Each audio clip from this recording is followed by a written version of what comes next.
This episode is brought to you by Attain. Attain is the most trusted source for live purchase data.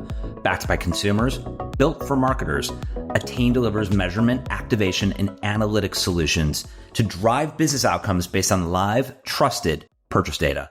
Visit attainoutcomes.com to learn more. And now to our show.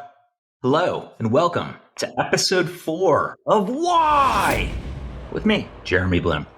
Today, I am so excited to have a longtime friend, an industry pundit, and an extraordinarily intelligent senior analyst from EMARKETER, Zach Stambor, join us as we talk through anything, everything about consumerism, the psychology of spend, data, purchasing, all within an election year. Thank you again to our sponsor, Attain, for helping us underwrite this episode. Zach, it's a pleasure to have you. Please introduce yourself. Yeah, I'm so happy to be here and to talk about the holidays and what we're seeing with consumer spendings. I've been covering the holidays since 2009, and I think this is I think it definitely is the most interesting year we have ever seen. Really? Why is that?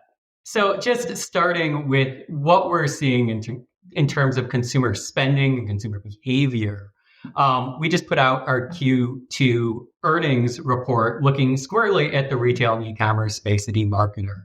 And what we've seen, and it's a trend we've been seeing for quite some time, is consumers are really sharply focused on value.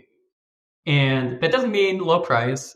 It means this, amalgam of quality, the utility of what it is that they're buying, and price to some extent. And so you see that time and time again. It's why consumers are splurging on a Chipotle burrito, but not buying a McDonald's hamburger.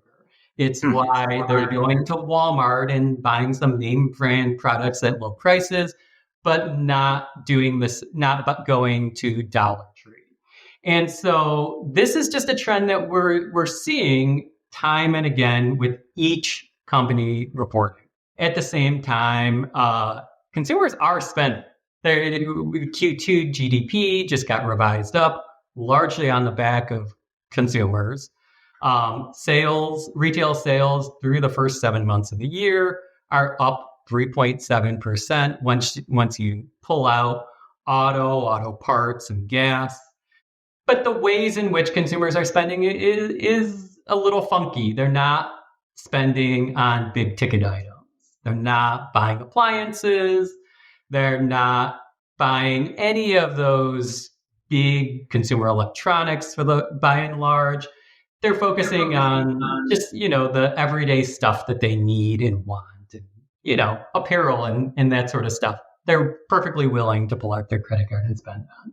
So there's a lot going on there. How does this compare to other years, other election cycles? Election years generally see retail sales pick up. And I think there's a good reason for that, because we're a 50-50 nation, and half of the consumers, once the election hits, think it's the end of the world, I might as well just splurge. And the other half are just super excited because their candidate won. And so the year that's the closest analog to this year is 2016, of course. And so we definitely saw that. 2020 was certainly a weird year. I think little bit. Yeah. And so it's hard to draw too many conclusions from that, but you saw similar sorts of trends in the past in 2008, which also was a little weird because we had the Great Recession in 2012 as well. And you had mentioned to me before we started recording just the weird calendar of this year. Can you explain that a little bit more from just the psychology and how that's working and what you were thinking? Yes. So for the past few years, retailers have pushed the holiday season forward. So October is now the start of the holiday season. It used to be you didn't really start the holiday season until the week of Thanksgiving. And then it got pushed a little bit further. But Amazon a few years ago launched a big sale, which now is called Amazon Big Deal Days, a different name the first year. And that drove everyone to follow up, to launch the counter sale, to try to preempt the sale. So Target last year, they kicked off their event on October 1st. So like the very first day of Q4, it was the holiday season for Target. And so we're undoubtedly going to see the same exact phenomenon this year. Amazon did not wait around. They already said, we're having that event again. Get ready. It's coming. And so everybody else is going to launch their sales. And if the October window of time is anything like what we saw in July when Amazon launches its Prime Day sale, we'll likely see this push to not run an event at the exact same time as Amazon, but to try to grab sales before Amazon. So we'll likely see, at least one, if not two, big retailers launch sales very early in October. Then the other weird thing about this calendar is that it's the shortest possible window between Thanksgiving and Christmas. And so that means there just isn't a whole lot of time if you didn't make your numbers in that first part of the holiday season in October and November to make your numbers in that traditional part of the holiday season. So we very well may see retailers just slashing prices just to move inventory so they don't get stuck with a backlog of just stuff. And then the third reason that this year is really weird is the presidential election. So what we generally see with a presidential election is the week of the election, sales basically fall off a cliff. Everyone is super focused on the election, what's going on. People are not really focused on making holiday purchases, which makes sense. There's a lot going on, like I said earlier. Now, this year, the thing that I think I'm going to be watching, and I have been writing about and talking about quite a bit, is when does that period end? I don't know. I mean, the analog to this year in that case is 2020. And I don't know if you remember the 2020 election, but if you do, it dragged on with many court cases. Just like them actually calling the election took some time. So that alone drags out this lull in the holiday season. Even at that point, there were 50-something, 60-something court cases that dragged out. I think tensions are heightened this year, to say the least. This is going to be a close election. It will be very tight in a handful of states that will decide who wins. No matter who wins, there's going to be many, many people who are very upset. And depending on how things shake out, depending on which state decided the election, whether it was mail-in ballots or other abnormalities, whether there were not abnormalities, but there's just talk of abnormalities. If there's just stuff brewing out in the ether, people could be quite literally marching in the streets. And if people are marching in the streets, I don't think they're going to be also marching into Macy's or Best Buy and buying stuff for the holidays. And so I think this is something that every retailer needs to be thinking about, how November is going to shake out and how that impacts the holiday season. And so that's one of the reasons that you're seeing a lot of cautiousness with retailers' outlooks for the fourth quarter. And it's why you are seeing tremendous variability in terms of the holiday forecasts that we put out our holiday forecast. We think it's going to be 4.8% growth, which is a very strong, solid Great. holiday season. But we're more bullish than many others. And the forecasts are ranging from like 2%. Deloitte just came out with theirs, which is a range of 2.3 to 3.3%, but they're all over the map. And I think a lot of it is due to this tremendous uncertainty. Zach, that was so interesting about what you just said for the holiday forecast. Can you walk us through a little bit more through the insights and your analysis for that forecast?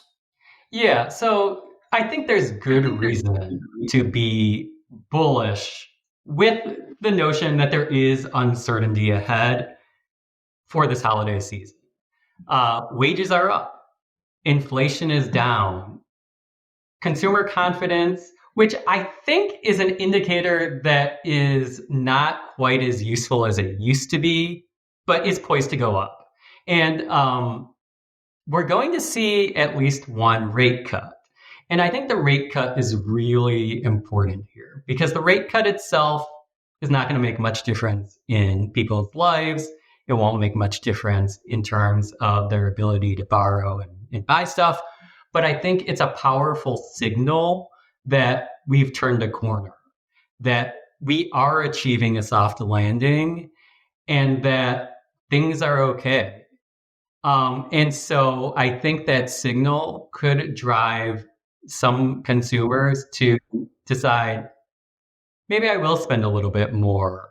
And however they do that, which we'll probably see lots of people pull out their credit cards, use buy now, pay later, in addition to just paying for stuff in cash. But they're going to spend. I think they're going to spend. And as far as I'm concerned, I think the biggest thing is just this big question of what happens in November. And that's where things could go askew. But we saw good retail sales last year when the conditions weren't quite as good. I mean, inflation was higher, wages weren't as high, and we still saw 3.9% growth. How are brands protecting themselves during the political ecosystem? And when you think about just when brands are putting extra dollars towards ad spend, towards media, towards new marketing initiatives, do you feel like brands are being a little bit more conservative about in this time frame because we're so close to an election year? I don't think they're being conservative. I think they're spending plenty, but how they're spending and where they're spending is shifting quite a bit. And so I think you're going to see a surge in spending in October. And some of that's retail media spending that you need to do because of these big events. So, when it's Amazon Big Deal Days, brands are going to have to spend to get people to see their products because Amazon is somewhat of a pay-to-play platform. And it's a similar sort of situation, whether you're talking about on Walmart or Target or elsewhere. So that alone is going to pull a lot of marketing dollars forward. And then I think as well, you're going to see retailers recognize that at least the early part of November is going to be a slow time for retail sales. So you might see a pullback there. And then you might see a uptick in the latter part of the holiday season when there's this big push to just get stuff out the door. And so it's not going to be a straight up and to the right trajectory. It's going to be a little bit more nuanced. In terms of the other part of your question, how do you avoid the political contentiousness? It's like avoid it at all costs, I think, as much as you can. I think it's like you want to be true to your brand. And so if you're Patagonia, you can do one thing that like you can't do if you're like Tractor Supply.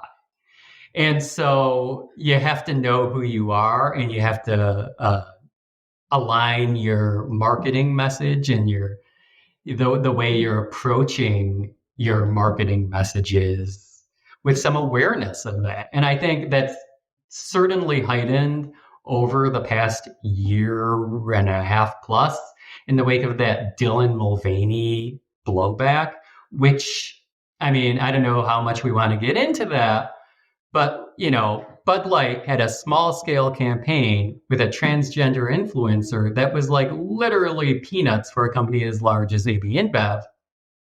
And the fallout from that is that Bud Light is no longer the best-selling beer in the United States. It's the third largest or best-selling beer in the United States. And so nobody wants to be dealing with that sort of issue because they embarked on some relatively like small scale campaign that they didn't even probably think too deeply about. They just did it because Dylan Mulvaney had X number of followers, and they thought this is a niche audience that maybe we can reach in a way that we can't reach these people otherwise. It's interesting because usually boycotts don't work.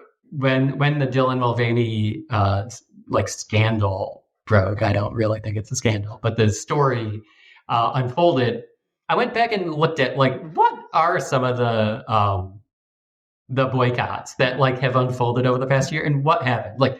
I don't know if you recall, but in 2017, Roy Moore was running for Senate in Alabama. I remember this. A whole lot of issues.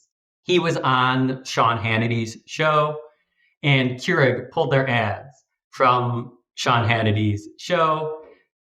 Two people broke their Keurigs and smashed them in boycott. I totally remember this. And it had no impact on Keurig's sales. It didn't matter. There have been others when Goya's CEO endorsed Trump. It really had no impact on Goya's sales. Frito-Lay and Pepsi, there was a boycott of them because of a labor dispute. Just no impact. But this one worked. And so because this one worked, I think everyone is going to steer clear as much as they can, because it's not worth it. Makes sense. It totally makes sense. Zach, last question before we wrap this up. I want to be conscious of your time.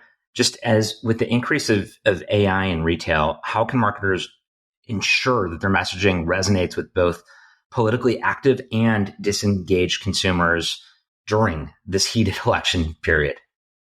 So the promise of AI is all about optimization and rapid ability to, optimization. And so everybody intends to dive into AI and use it. But at this point, I think the number of companies that are actually using it in a way that will move the needle is much, much, much, much, much smaller than the number that intend to do so.